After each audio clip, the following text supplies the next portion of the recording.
ನಮಸ್ತೆ ಸ್ನೇಹಿತರೆ, ಇವತ್ತು ನಾವು ಪ್ರಥಮ BA ಇತಿಹಾಸ, ಭಾರತ ಇತಿಹಾಸ ಮತ್ತು ಸಂಸ್ಕೃತಿ ಎಲ್ಲಿ ಅಭ್ಯಾಸವನ್ನು ಮುಂದುವರಿಸ್ತಾ ಹೋಗುವ. ಈಗಾಗಲೇ ನಾವು ಬ್ಲಾಕ್ 1ರಲ್ಲಿ ಇರುವಂತಹ ಮುಖ್ಯವಾದ ಪ್ರಶ್ನೆಗಳನ್ನೆಲ್ಲ ನೋಡ್ತಾ ಹೋಗಿದ್ದೇವೆ. ಇತಿಹಾಸ ಅಧ್ಯಯನದ ಪ್ರಾಮುಖ್ಯತೆ, ವ್ಯಾಪ್ತಿಯನ್ನು ತಿಳ್ಕೊಂಡಿದ್ದೇವೆ. ಇವತ್ತು ಘಟಕ 2ರಲ್ಲಿ ಯಾವ ಪ್ರಶ್ನೆ ತುಂಬಾ ಮುಖ್ಯವಾಗಿದೆ ಮತ್ತು ಯಾವುದನ್ನು ಓದ್ಕೊಳ್ಬೇಕು, ಅದರ ಪಾಯಿಂಟ್ಸ್ಗಳೇನು ಅಂತ ನೋಡ್ತಾ ಹೋಗುವ. ಘಟಕ 2ರಲ್ಲಿ ನೀವು ನೋಡಿದರೆ ಭಾರತ ಇತಿಹಾಸ ಪೂರ್ವ ಸಂಸ್ಕೃತಿಯ ಕಾಲ ವಿಂಗಡಣೆಯ ಬಗ್ಗೆ ಓದ್ಕೊಳ್ಬೇಕು. ಯಾಕಂದರೆ ಅವರು ಅದನ್ನು ಪ್ರತ್ಯೇಕವಾಗಿ 5 ಅಂಕಕ್ಕೆ ಕೇಳಿದ್ದಾರೆ. ಹಳೆಯ ಪ್ರಶ್ನೆ ಪತ್ರಿಕೆಯನ್ನು ನೀವು ನೋಡಿದರೆ ಅದರಲ್ಲಿ ಹಳೆ ಶಿಲಾಯುಗ ಅಂತ ಕೊಡ್ತಾರೆ, ಅಥವಾ ಮೆಸೋಲಿಥಿಕ್ ಅಥವಾ ಮಧ್ಯಶಿಲಾಯುಗ ಅಂತ ಕೊಡ್ತಾರೆ, ನಿಯೋಲಿಥಿಕ್ ಹೊಸ ಶಿಲಾಯುಗ, ಈ ರೀತಿಯಾಗಿ ಯಾವುದಾದ್ರೂ ಒಂದನ್ನು ಅವರು ಕೊಡ್ತಾರೆ. ಅದರಿಂದ ನಾವು ಅದನ್ನು ಓದ್ಕೊಳ್ಬೇಕು.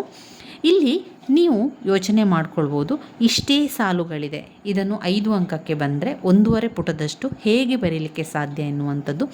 ಅದುವೇ ತುಂಬಾ ಮುಖ್ಯವಾಗಿ ನೀವು ಯೋಚನೆ ಮಾಡಬೇಕಾಗಿರುವಂಥದ್ದು. ನಿಮ್ಮಲ್ಲಿ 4 ಸಾಲುಗಳೇ ಇರಲಿ, 5 ಸಾಲುಗಳೇ ಇರಲಿ, ಆ ಒಂದು ಸಾಲುಗಳನ್ನು ಇಟ್ಕೊಂಡು ನೀವು ಎಷ್ಟು ಪುಟ ಬೇಕಾದರೂ ಉತ್ತರವನ್ನು ಬರೆಯುವ ರೀತಿಯಲ್ಲಿ ನೀವು ಅದನ್ನು ಅಭ್ಯಾಸ ಮಾಡಿಕೊಳ್ಬೇಕು. ಅದು ಹೇಗೆ ಅಂತ ಹೇಳಿದರೆ, ಈಗ ನೀವು ಒಂದು ವಿಷಯದ ಬಗ್ಗೆ ಓದ್ಕೊಳ್ತೀರಾ, ಅದರಲ್ಲಿ 4 ಸಾಲುಗಳಿದೆ, ಪ್ರತ್ಯೇಕ ಅದರಲ್ಲಿ ನೀವು ಪ್ರತಿ ವಿಷಯವನ್ನು ಹುಡುಕಿ ಒಂದು 5 ಪಾಯಿಂಟ್ಸ್ ಆಗುವಷ್ಟು ಮಾಡಿಕೊಳ್ಬೇಕು. ಈಗ ಉದಾಹರಣೆಗೆ ಹಳೆ ಶಿಲಾಯುಗ ಅಂತ ಓದ್ಕೊಳ್ಳುವ. ಹಳೆ ಶಿಲಾಯುಗ ಪ್ರಾರಂಭದಲ್ಲಿ ಪ್ಯಾಲಿಯೋಲಿಥಿಕ್ ಕಾಲವನ್ನು ಹಳೆಯ ಶಿಲಾಯುಗ ಅಂತ ಕರೀತಾ ಇದ್ರು. ಪ್ರಾರಂಭದಲ್ಲಿ ಪ್ಯಾಲಿಯೋಲಿಥಿಕ್ ಕಾಲವನ್ನೇ ಹಳೆಯ ಶಿಲಾಯುಗ ಅಂತ ಕರೀತಾ ಇದ್ರು. ಅದನ್ನೇ 1ನೇ ಪಾಯಿಂಟ್ಸ್ ಆಗಿ ತಗೊಳ್ಳಿ. ಹಳೆಯ ಶಿಲಾಯುಗ ಎನ್ನುವಂಥದ್ದನ್ನು ಮೊದಲು ಪ್ಯಾಲಿಯೋಲಿಥಿಕ್ ಎಂದು ಕರೀತಾ ಇದ್ರು. 2ನೇ ಪಾಯಿಂಟ್ಸ್ ಬಂದಾಗ ಈ ಕಾಲವು ಬಹಳ ಹೆಚ್ಚಿನ ಅವಧಿಯನ್ನು ಹೊಂದಿದ್ದು, ಅಲ್ಲೇ ನಮಗೆ ಪಾಯಿಂಟ್ ಸಿಕ್ಕಿತು ನೋಡಿ. ಹಳೆಯ ಶಿಲಾಯುಗ ಹೆಚ್ಚಿನ ಅವಧಿಯನ್ನು ಹೊಂದಿದೆ. 2ನೇ ಪಾಯಿಂಟಿಗೆ ಹಳೆ ಶಿಲಾಯುಗವು ಹೆಚ್ಚಿನ ಅವಧಿಯನ್ನು ಹೊಂದಿದೆ. ನಂತರ ಬರುವಂಥದ್ದು, ಅಂದರೆ ಮಾನವ ಜೀವಿಯ ಪ್ರಾರಂಭವಾದ ದಿನದಿಂದ ಭಾರತದಲ್ಲಿ ಸರಿಸುಮಾರು ಕ್ರಿಸ್ತಪೂರ್ವ 3000 ವರ್ಷಗಳಿಂದ ಹಿಡಿದು ಕ್ರಿಸ್ತಪೂರ್ವ 8000 ವರ್ಷಗಳವರೆಗೆ ಮುಂದುವರಿಯುವುದು ಕಂಡು ಬರುತ್ತದೆ. ಇದರಲ್ಲಿ ನೀವು 2-3 ಪಾಯಿಂಟ್ಸನ್ನು ಮಾಡ್ಕೊಳ್ಬೋದು ನೋಡಿ. ಇದರಲ್ಲಿ ಮೊದಲ ಪಾಯಿಂಟ್ ಹಳೆ ಶಿಲಾಯುಗ ಅಂತ ಬಂದಾಗ ಅದರಲ್ಲಿ ನಾವು ಹಾಕಬೇಕು 1ನೇ ಪಾಯಿಂಟ್, ಆರಂಭದಲ್ಲಿ ಪ್ಯಾಲಿಯೋಲಿಥಿಕ್ ಕಾಲವನ್ನೇ ಹಳೆ ಶಿಲಾಯುಗ ಅಂತ ಕರೀತಾ ಇದ್ದರು. ಪಾಯಿಂಟ್ ನಂಬರ್ 2, ಹಳೆ ಶಿಲಾಯುಗವು ಬಹಳ ಹೆಚ್ಚಿನ ಅವಧಿಯನ್ನು ಹೊಂದಿತ್ತು. ಪಾಯಿಂಟ್ ನಂಬರ್ 3, ಮಾನವನ ಜೀವಿಯ ಆರಂಭದಿಂದಲೇ ಹಳೆ ಶಿಲಾಯುಗ ಇತ್ತು. ಪಾಯಿಂಟ್ ನಂಬರ್ 4, ಕ್ರಿಸ್ತಪೂರ್ವ 3000 ವರ್ಷಗಳಿಂದ ಆರಂಭವಾಗಿತ್ತು. ಪಾಯಿಂಟ್ ನಂಬರ್ 5, ಕ್ರಿಸ್ತಪೂರ್ವ 8000 ವರ್ಷಗಳವರೆಗೂ ಕೂಡ ಹಳೆ ಶಿಲಾಯುಗ ಇತ್ತು. ಪಾಯಿಂಟ್ ನಂಬರ್ 6, ಪುರಾತನ ಶಾಸ್ತ್ರಜ್ಞರು ಈ ಕಾಲವನ್ನು 3 ವಿಭಾಗಗಳಾಗಿ ವಿಂಗಡಿಸಿದ್ದರು. ಪಾಯಿಂಟ್ ನಂಬರ್ 7, ಪುರಾತನ ಶಾಸ್ತ್ರಜ್ಞರು ಈ ಕಾಲವನ್ನು 3 ವಿಭಾಗ ವಿಂಗಡಿಸ್ತಾ ಇದ್ದರು. ಅವುಗಳು ಪೂರ್ವಕಾಲ, ಮಧ್ಯಕಾಲ, ಪೆಲಿಯೋಲಿಥಿಕ್ ಅಥವಾ ಹಳೆ ಶಿಲಾಯುಗವೆಂದು ಹೇಳ್ತಾ ಇದ್ರು. ಅದನ್ನೇ 3 ಪಾಯಿಂಟ್ಸ್ ಆಗಿ ತಗೊಳ್ಳಿ. ಅದು ಪೂರ್ವಕಾಲ ಕೂಡ ಆಗಿತ್ತು, ಮಧ್ಯಕಾಲ, ಪೆಲಿಯೋಲಿಥಿಕ್ ಅಥವಾ ಹಳೆ ಶಿಲಾಯುಗವೆಂದು ಮನುಷ್ಯನು ಆಯಾ ಕಾಲದಲ್ಲಿ ಯಾವ ರೀತಿಯ ಆಯುಧಗಳನ್ನು ಉಪಯೋಗಿಸುತ್ತಿದ್ದನೋ ಅದಕ್ಕೆ ತಕ್ಕ ಹಾಗೆ ಆ ಕಾಲವನ್ನು ವಿಂಗಡಿಸಿರುವನು. ಮನುಷ್ಯನು ಯಾವ ರೀತಿಯ ಆಯುಧಗಳನ್ನು ಬಳಸ್ತಾ ಇದ್ರು ಅದೇ ರೀತಿಯಾಗಿ ಕಾಲವನ್ನು ಕೂಡ ವಿಂಗಡಿಸ್ತಾ ಇದ್ರು. ಈಗ ನೋಡಿ, ನೀವು ಹಳೆ ಶಿಲಾಯುಗದಲ್ಲಿ ನನಗೆ ಒಂದು 10 ಪಾಯಿಂಟ್ಸ್ಗಳು ಸಿಕ್ಕಿತು. ಈ ರೀತಿಯಾಗಿ 4 ಸಾಲುಗಳಿದ್ರೂ ಕೂಡ ಅದರಲ್ಲಿ ಒಂದು 5-6 ಪಾಯಿಂಟ್ಸ್ಗಳನ್ನಾದರೂ ಕೂಡ ಮಾಡಿಕೊಂಡು ನಾವು ಪಾಯಿಂಟ್ಸ್ ಆಗಿ ಬರಿತಾ ಹೋಗಬೇಕು. ಈಗ ಹಳೆ ಶಿಲಾಯುಗ ಆಯಿತು. ಇನ್ನು ಮೆಸೋಲಿಥಿಕ್ ಅಥವಾ ಮಧ್ಯಶಿಲಾಯುಗ ಅಂತ ಬರ್ತದೆ. ಮಧ್ಯಶಿಲಾಯುಗ ಅಂದರೆ ಏನು? ಹಳೆ ಶಿಲಾಯುಗದ ನಂತರ ಬರುವ ಕಾಲವೇ ಮಧ್ಯಶಿಲಾಯುಗ. ಇದನ್ನು ಶಿಲಾಯುಗದ ನಂತರದ ಕಾಲ ಅಂತ ಹೇಳ್ತಾರೆ. ಶಿಲಾಯುಗದ ಕಾಲವು ಯಾವಾಗ ಬಂತು ಅಂತ ಹೇಳಿದರೆ, ಕ್ರಿಸ್ತಪೂರ್ವ 8000 ವರ್ಷಗಳಿಂದ ಕ್ರಿಸ್ತಪೂರ್ವ 4000 ವರ್ಷಗಳ ತನಕ ಈ ಒಂದು ಮಧ್ಯಶಿಲಾಯುಗ ಬಂತು. ಅದನ್ನು ಹೇಳಿದ್ದು ಅಥವಾ ತಜ್ಞರು ಗುರುತಿಸಿರುವಂಥದ್ದು. ಈ ಕಾಲವು ಹಳೆ ಶಿಲಾಯುಗಗಳ ಮಧ್ಯದ ಕಾಲವೆಂತಲೂ ಹಾಗೂ ಬದಲಾವಣೆಯ ಹಂತವೆಂದಲೂ ಕೂಡ ಕರೀತಾರೆ. ಈ ಕಾಲದ ಆಯುಧಗಳು ಸೂಕ್ಷ್ಮ ಆಯುಧಗಳಾಗಿದ್ದು ಕಂಡುಬರ್ತದೆ ಅಂತ ಬರೆಯುವಂಥದ್ದು. ಇದರಲ್ಲಿ ಕೂಡ ನೀವು ಇದೇ ರೀತಿಯಾಗಿ ಪಾಯಿಂಟ್ಸನ್ನು ಮಾಡ್ಕೊಳ್ತಾ ಹೋಗಬೇಕು. ಇನ್ನು ನಿಯೋಲಿಥಿಕ್ ಅಥವಾ ಹೊಸ ಶಿಲಾಯುಗ ಅಂತ ಇದೆ. ಮೂರನೇ ಹಂತವೇ ಶಿಲಾಯುಗ ಅಥವಾ ನಿಯೋಲಿಥಿಕ್ ಕಾಲ. ನಿಯೋಲಿಥಿಕ್ ಪಾಯಿಂಟ್ ನಂಬರ್ 1, ನಿಯೋಲಿಥಿಕ್ ಎನ್ನುವಂಥದ್ದು ಮೂರನೇ ಹಂತದ ಶಿಲಾಯುಗ. ಈ ಕಾಲ ಕ್ರಿಸ್ತಪೂರ್ವ 4000 ವರ್ಷದಿಂದ ಆರಂಭವಾಗಿತ್ತು. ಕ್ರಿಸ್ತಪೂರ್ವ 1800 ತನಕ ಅಸ್ತಿತ್ವದಲ್ಲಿತ್ತು. ಈ ಕಾಲದಲ್ಲಿ ಮಾನವನು ಹೊಳಪುಗೊಳಿಸಿದಂಥ ಶಿಲಾಯುಧಗಳನ್ನು ಉಪಯೋಗಿಸುತ್ತಿದ್ದನೆಂದು ಕಂಡುಬರ್ತದೆ. ಇದರಲ್ಲೂ ಕೂಡ ಹಾಗೆ ಒಂದು 3-4 ಪಾಯಿಂಟ್ಸ್ಗಳನ್ನು ಮಾಡಿಕೊಳ್ಬೇಕು. ಈ ರೀತಿಯಾಗಿ ಪಾಯಿಂಟ್ಸ್ಗಳನ್ನು ಮಾಡಿಕೊಂಡ್ರೆ ನಿಮಗೆ 5 ಅಂಕಕ್ಕೆ ಬಂದಾಗ 1.5 ಪುಟದಷ್ಟು ಬರೀಲಿಕ್ಕೆ ಸಾಧ್ಯ ಆಗ್ತದೆ. ಆ ಪಾಯಿಂಟ್ಸನ್ನೇ ಬರೆಯುವಂಥದ್ದು, ನಂತರ ಆ ಪಾಯಿಂಟ್ಸನ್ನು ವಿವರಿಸ್ತಾ ಹೋಗುವಂಥದ್ದು. ಅದನ್ನು ಹೇಗೆ ವಿವರಿಸುವಂಥದ್ದು ಅಂತ ಹೇಳಿದರೆ, ನೀವು ಈ ಒಂದು ಇತಿಹಾಸಕ್ಕೆ ಸಂಬಂಧಪಟ್ಟ ವಿಚಾರ ಆಗಿರ್ಬೋದು. ಈಗ ನೀವು ಹಳೆ ಶಿಲಾಯುಗ ಅಂತ ಬಂದಾಗ ತುಂಬ ಪುರಾತನ ಕಾಲವಾಗಿರುವಂಥದ್ದು, ಅಲ್ಲಿ ಯಾವ ರೀತಿ ಇತ್ತು, ಯಾವ ರೀತಿ ಬದಲಾವಣೆಗಳಾಯಿತು ಅಥವಾ ಯಾವ ರೀತಿ ಇತ್ತು ಎನ್ನುವಂಥದ್ದೆಲ್ಲ ಯಾರೂ ಕೂಡ ನೋಡಿರಲಿಲ್ಲ. ಆದರೆ ಅದು ನಮಗೆ ಶಾಸನಗಳ ಮೂಲಕ ಸಿಕ್ಕಿದೆ. ಬೇರೆ ಬೇರೆ ಶಾಸನಗಳಿದೆಯಲ್ಲ, ಈಗ ದೇಶೀಯ ಆಧಾರಗಳು ನಮಗೆ ಆಧಾರಗಳ ಮೂಲಕ ಸಿಕ್ಕಿರುವಂಥದ್ದು. ಅದು ಆಧಾರಗಳು ದೇಶೀಯ ಆಧಾರಗಳಿರ್ಬೋದು, ವಿದೇಶಿ ಆಧಾರಗಳಿರ್ಬೋದು, ನಾಣ್ಯಗಳು, ಶಾಸನಗಳು, ಸ್ಮಾರಕಗಳು, ಈ ಎಲ್ಲ ಕಾರಣಗಳಿಂದಾಗಿ ನಾವು ಒಂದು ಶಿಲಾಯುಗ ಇತ್ತು ಅಥವಾ ಒಂದು ಜನರು ಜೀವನ ಮಾಡ್ತಾ ಇದ್ದರು, ಇದೆಲ್ಲ ಕೂಡ ಗೊತ್ತಾಗಿರುವಂಥದ್ದು. ಅದೇ ರೀತಿಯಾಗಿ ಇನ್ನು ಬರುವಂಥದ್ದು ಚಾಲ್ಕೋಲಿಥಿಕ್ ಅಥವಾ ತಾಮ್ರಶಿಲಾಯುಗ. ಆ ಕಾಲವನ್ನು ತಾಮ್ರಶಿಲಾಯುಗ ಅಂತ ಕರೀತಾ ಇದ್ರು. ಇದು ಯಾವಾಗ ಆರಂಭವಾಯಿತು? ಕ್ರಿಸ್ತಪೂರ್ವ 1500ರಿಂದ ಕ್ರಿಸ್ತಪೂರ್ವ 1000 ವರ್ಷಗಳವರೆಗೆ ಕೂಡ ಇತ್ತು. ಈ ಕಾಲವನ್ನು ಕಂಚಿನ ಯುಗ ಅಂತ ಕೂಡ ಕರೀತಾ ಇದ್ರು. ಆ ಕಾಲದಲ್ಲಿ ತಾಮ್ರ, ಕಂಚು, ಲೋಹಗಳನ್ನು ಉಪಯೋಗಿಸಲು ಪ್ರಾರಂಭಿಸಿದ್ದು, ಅವುಗಳ ಜೊತೆ ಕಲ್ಲಿನ ಆಯುಧಗಳನ್ನು ಸಹ ಉಪಯೋಗಿಸ್ತಾ ಇದ್ರು. ಆ ಕಾಲದಲ್ಲಿ ಸಂಬಂಧಪಟ್ಟಂತಹ ಸ್ಥಳಗಳ ಭಾರತದ ಹಲವು ಭಾಗಗಳಲ್ಲಿ ಆಗ ಹಂಚಿ ಹೋಗಿದ್ದಲ್ಲದೆ ಇವುಗಳು ಹರಪ್ಪ ಸಂಸ್ಕೃತಿಯಲ್ಲಿ ಇದ್ದವೆಂದು ಕೂಡ ತಿಳಿದು ಬರ್ತದೆ.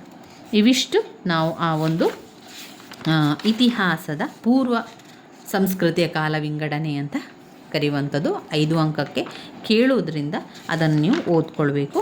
ನೀವು ಇನ್ನು ನಾವು ನೋಡಿ ನಿಯೋಲಿಥಿಕ್ ಅಥವಾ ಹೊಸ ಶಿಲಾಯುಗವನ್ನು ಇಲ್ಲಿ ಪ್ರತ್ಯೇಕವಾಗಿ ಕೊಟ್ಟಿದ್ದಾರೆ. ಇದನ್ನು ಓದ್ಕೊಳ್ಬೇಕು. 5 ಅಂಕಕ್ಕೆ ಹಲವು ಪ್ರಶ್ನೆ ಪತ್ರಿಕೆಯಲ್ಲಿ ನಾನು ನೋಡಿರುವಂತಹ ಒಂದು ಪ್ರಶ್ನೆ ಹೊಸ ಶಿಲಾಯುಗ ಅಥವಾ ನಿಯೋಲಿಥಿಕ್ ಎನ್ನುವಂತಹ ವಿಷಯ. ಅದನ್ನು ಒಮ್ಮೆ ಓದ್ಕೊಂಡ್ರೆ ನಿಮಗೆ ಬರಿತಾ ಹೋಗ್ಬೋದು. ಯಾಕಂದರೆ ಹಿಂದಿನ ಕಾಲದಲ್ಲಿದ್ದಂಥ ವಿಚಾರಗಳಷ್ಟೇ ಅದರಲ್ಲಿರುವಂಥದ್ದು. ನಂತರ ಬರುವಂಥದ್ದು 5 ಅಂಕಕ್ಕೆ ಇದೇ ಒಂದು ಘಟಕದಲ್ಲಿ. ಈಗ ನಾವು ಘಟಕ 2ರಲ್ಲಿದ್ದೇವೆ, ನೆನಪಲ್ಲಿ ಇಟ್ಕೊಳ್ಳಿ. ಘಟಕ 1ರಲ್ಲಿ ಯಾವುದನ್ನೆಲ್ಲ ಓದ್ಕೊಳ್ಬೇಕು ಅಂತ ನಿಮಗೆ ನಾನು ವಿವರಿಸಿದ್ದೇನೆ, ತಿಳಿಸಿದ್ದೇನೆ. ಅದನ್ನು ನಿಮ್ಮ ಪಾಯಿಂಟ್ಸ್ ಬುಕ್ಕಲ್ಲಿ ಬರ್ಕೊಳ್ಳಿ. ಇನ್ನು ನಾನು ಹೇಳ್ತಾ ಇರುವಂಥದ್ದು ಘಟಕ 2 ಅಂದರೆ 2ನೇ ಪಾಠದಲ್ಲಿ ನೀವು ಯಾವುದನ್ನು ಓದ್ಕೊಳ್ಬೇಕು, ಎಷ್ಟು ಅಂಕಕ್ಕೆ ಪ್ರಶ್ನೆ ಬಂದಿದೆ, ಇದೆಲ್ಲ ರಿಪೀಟ್ ಆಗಿ ಬಂದಿರುವಂಥ ಪ್ರಶ್ನೆಗಳು. ಕಬ್ಬಿಣ ಯುಗ ತುಂಬ ಸಲ ಕೇಳಿದ್ದಾರೆ, ಕಬ್ಬಿಣ ಯುಗದ ಬಗ್ಗೆ. ಅದಾದ ನಂತರ ನಾವು ಹೋಗುವಂಥದ್ದು ಘಟಕ 3. ಘಟಕ 3ಅನ್ನು ನಾವು ಮುಂದಿನ ವಿಡಿಯೋದಲ್ಲಿ ತಿಳ್ಕೊಳ್ಳುವ. ಇವಾಗ ನಿಯೋಲಿಥಿಕ್ ಅಥವಾ ಹೊಸ ಶಿಲಾಯುಗದ ಬಗ್ಗೆ ತಿಳಿತಾ ಹೋಗುವ.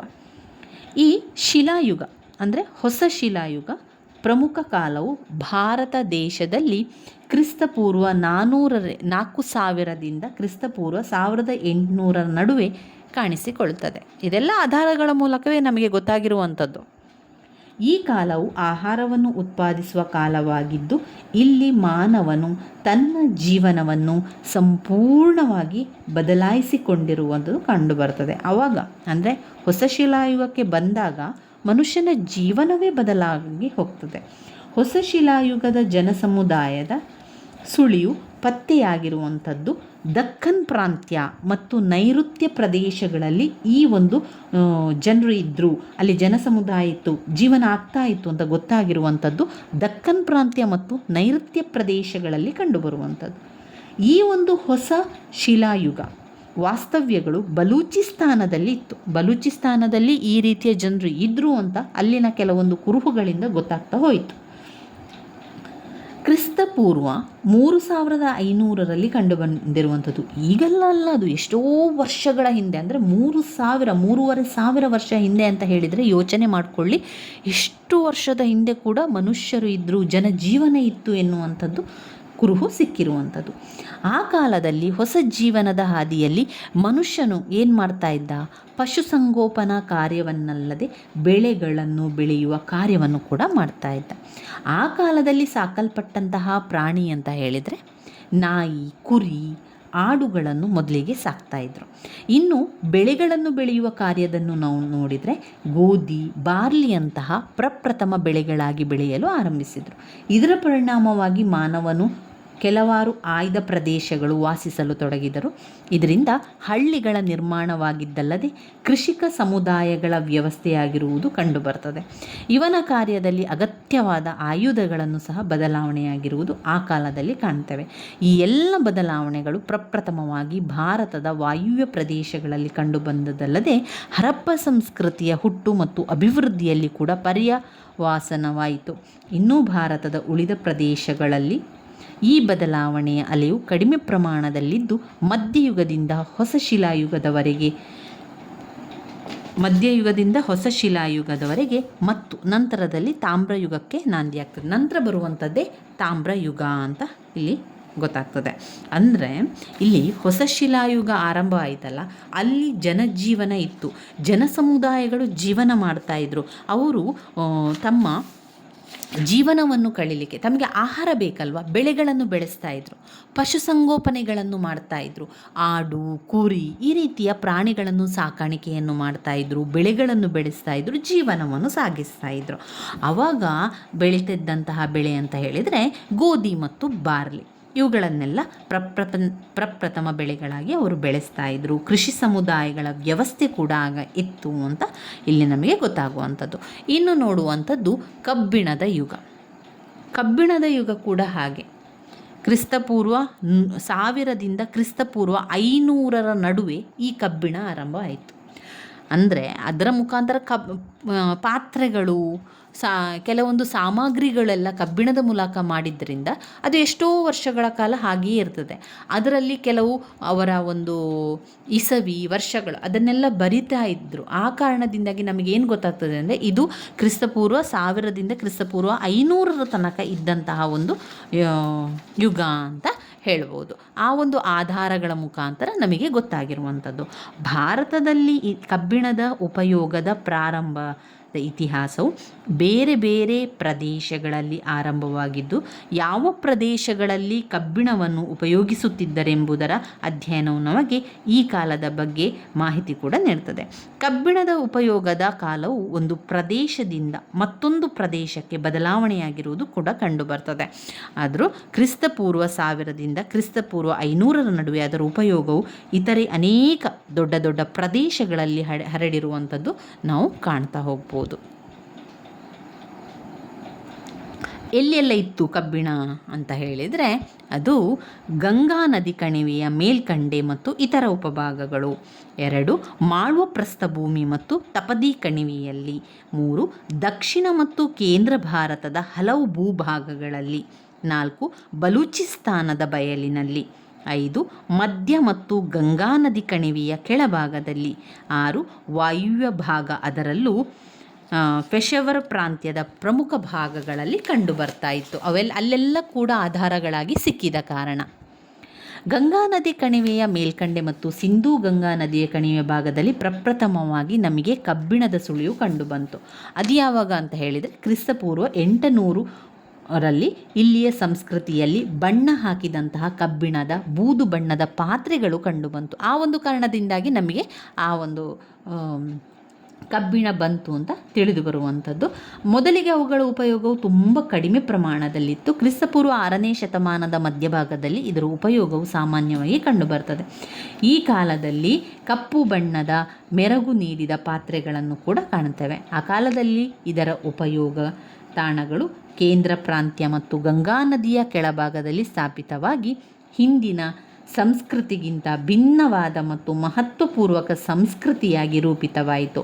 ಮಾಳವ ಪ್ರಾಂತ್ಯದಲ್ಲಿ ಮತ್ತು ತಪದಿ ನದಿ ಕಣಿವೆಯಲ್ಲೂ ಇಂತಹ ಸಂಸ್ಕೃತಿಯ ತಾಣಗಳು ಸ್ಥಾಪಿತವಾಗಿದ್ದು ಅವುಗಳಲ್ಲಿ ಮಗ್ಧ, ಇರಾನ್ ಮತ್ತು ಪ್ರಕಾಶ್ ಮುಂತಾದವು ಪ್ರಸಿದ್ಧವನ್ನು ಪಡೆಯಿತು.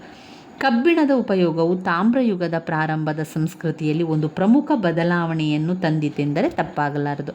ಇದಲ್ಲದೆ ಕಬ್ಬಿಣದ ಉಪಯೋಗವು ಗಂಗಾ ನದಿ ಬಯಲಿನ ಪ್ರದೇಶಗಳಿಗಿಂತ ಈ ಪ್ರದೇಶಗಳಲ್ಲಿ ಪ್ರಥಮವಾಗಿ ಕಂಡುಬಂದಿರುವುದು. ಇದು ಸರಿಸುಮಾರು ಕ್ರಿಸ್ತಪೂರ್ವ 1000ದಲ್ಲಿರುವುದು ಪತ್ತೆಯಾಗ್ತದೆ. ಇದರ ಜೊತೆಗೆ ಉತ್ತರ ಕರ್ನಾಟಕದ ಹಳ್ಳೂರಿನಲ್ಲಿ ಕ್ರಿಸ್ತಪೂರ್ವ 900ರಲ್ಲಿ ಕಬ್ಬಿಣದ ಉಪಯೋಗ ಕಂಡುಬರುತ್ತದೆ. ಹೊಸ ಶಿಲಾಯುಗದ ಕಾಲವನ್ನು ಬದಲು ಮಾಡಿರುವುದು ಕೂಡ ಕಾಣ್ತದೆ. ಈ ಪ್ರದೇಶಗಳಲ್ಲಿ ಸಿಕ್ಕಿರುವ ಅನೇಕ ಕಬ್ಬಿಣದ ಉಪಕರಣಗಳು ಕಬ್ಬಿಣದ ಅಸ್ತಿತ್ವವನ್ನೇ ತೋರ್ತದೆ. ಇನ್ನು ಕಬ್ಬಿಣದ ಯುಗದ ಪ್ರಭಾವ ಅಂತ ಹೇಳಿದರೆ, ಕಬ್ಬಿಣದ ಉಪಯೋಗವು ಆರ್ಥಿಕ ವ್ಯವಸ್ಥೆಯನ್ನು ಬದಲಾಯಿಸಿರುವುದು ನಮಗೆ ಕಂಡುಬರ್ತದೆ. ಅವುಗಳಲ್ಲಿ ಕೃಷಿ ಕ್ಷೇತ್ರದಲ್ಲಿ ಮುಂದುವರಿದ ಪ್ರಗತಿಪೂರ್ವ ಪ್ರಮುಖ ಅಂಶಗಳನ್ನು ಕೂಡ ತೋರಿಸ್ತದೆ. ಗಂಗಾ ನದಿ ಬಯಲು ಮತ್ತು ಮಾಳ್ವ ಪ್ರಾಂತ್ಯಗಳಲ್ಲಿ ಕಬ್ಬಿಣದ ಉಪಯೋಗವು ಅನೇಕ ನಗರ ಪ್ರದೇಶಗಳಲ್ಲಿ ಉದಯಕ್ಕೆ ಕಾರಣವಾಗ್ತದೆ ಅಂತ ಹೇಳ್ಬೋದು. ಕ್ರಿಸ್ತಪೂರ್ವ 6ನೇ ಶತಮಾನದ ಮಧ್ಯಭಾಗದ ಹೊತ್ತಿಗೆ ಕೆಲವಾರು ವಸತಿ ಸ್ಥಳಗಳು ನಗರ ಕೇಂದ್ರಗಳಾಗಿ ಬದಲಾಗಿರುವುದನ್ನು ನಾವು ಕಾಣುತ್ತೇವೆ. ಈ ಬದಲಾವಣೆಯು ಹರಪ್ಪ ನಾಗರಿಕತೆಯ ಪತನದ ನಂತರ ಪ್ರಪ್ರಥಮವಾಗಿ ಕೃಷಿ ಉತ್ಪನ್ನಗಳ ಉತ್ಪಾದನೆಯು ಬಹಳ ಹೆಚ್ಚಿನ ಪ್ರಮಾಣದಲ್ಲಿ ಆಗಿರುವುದನ್ನು ಕೂಡ ಇಲ್ಲಿ ನಾವು ಕಾಣ್ಬೋದು. ಇದರ ಜೊತೆಗೆ ಇನ್ನು ಅನೇಕ ನಗರ ಕೇಂದ್ರಗಳ ಸ್ಥಾಪನೆಯು ಸಹ ಆಗಿರುವುದನ್ನು ಸೂಚಿಸುತ್ತದೆ. ಈ ಕಾಲದಲ್ಲಿ ಉಪಯೋಗಿಸ್ತಾ ಇದ್ದ ಬೆಳ್ಳಿ, ತಾಮ್ರದ ನಾಣ್ಯಗಳು ಹೆಚ್ಚಿನ ಪ್ರಮಾಣದಲ್ಲಿ ಬಳಕೆಯಾಗಿರುವುದು ಈ ಕಾಲದ ವ್ಯಾಪಾರ ಮತ್ತು ವಾಣಿಜ್ಯದ ಬೆಳವಣಿಗೆಯನ್ನು ಕುರಿತು ಉತ್ತಮ ಮಾಹಿತಿಯನ್ನು ಕೂಡ ಒದಗಿಸ್ತದೆ. ಕೆಲವು ನಗರ ಕೇಂದ್ರಗಳು ರಾಜಕೀಯ ಶಕ್ತಿಯ ಕೇಂದ್ರಗಳಾಗಿದ್ದುದಲ್ಲದೆ ಇವುಗಳನ್ನು ರಕ್ಷಣಾ ಕೇಂದ್ರಗಳಾಗಿಯೂ ಸಹ ಬೆಳೆಸಿದ್ದುದನ್ನು ತಿಳಿಸುತ್ತದೆ.